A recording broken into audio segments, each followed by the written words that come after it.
तुलसी स्वाहा स्वधा नमस्तुते।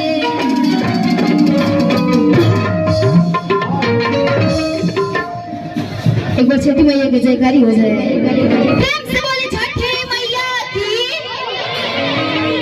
आवाज देखिए, आवाज कितना लोग बानी जब की दम देखे गेहूं में कहीं से आवाज नहीं की। आवाज सब कोई तनिक दोनों हाथ माई खाती उठाई जा, सब कोई पीछे ले भैया चाचा सब कोई माई की जयकारी तनी जोर से लगाओ एक बार।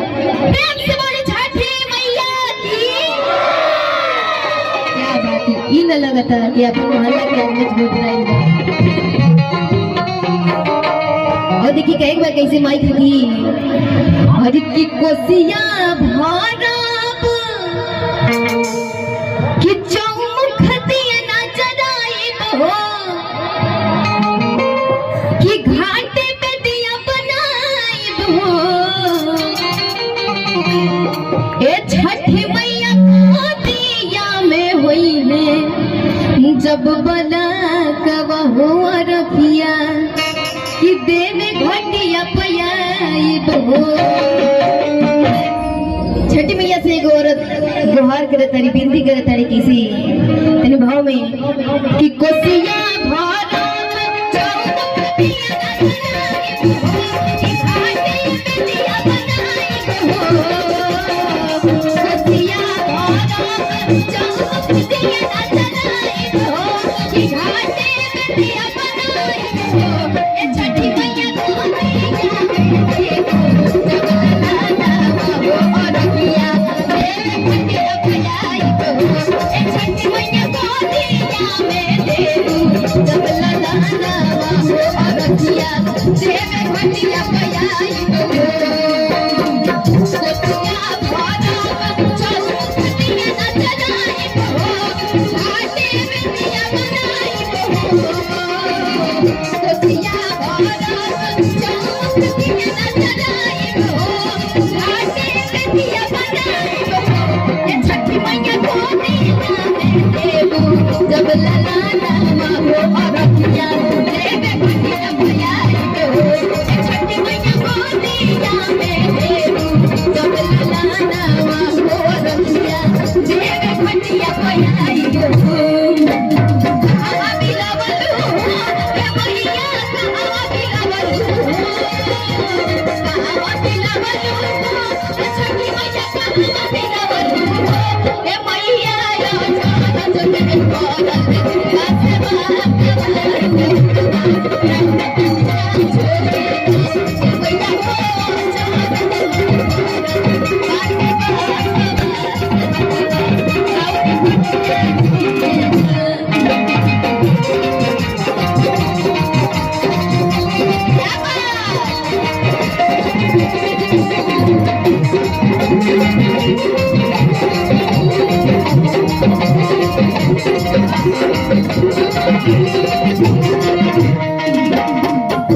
फल फल होलिया से दौरा सजाइब अपना बलम जी के माथे पे उठाइब।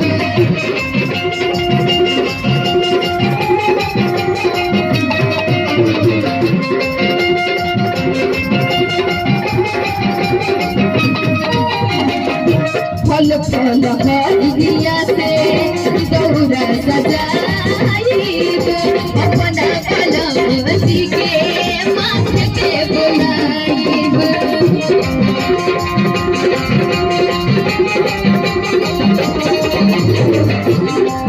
घटिया पयाई सूरज मल के बुलाइब हो। ए छठी मैया तोहके बुलाइब हो। घटिया पयाई सूरज मल के बुलाइब हो। ए छठी मैया तोहके बुलाइब हो।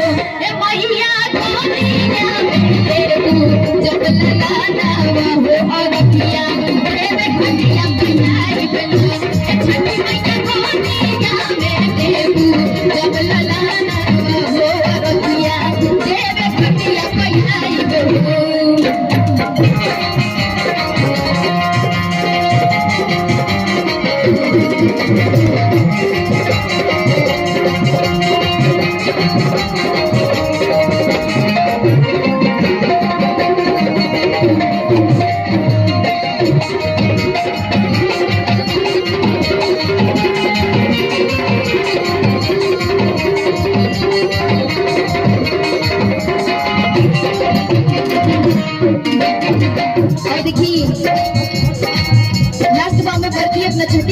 मांगा तरीका थी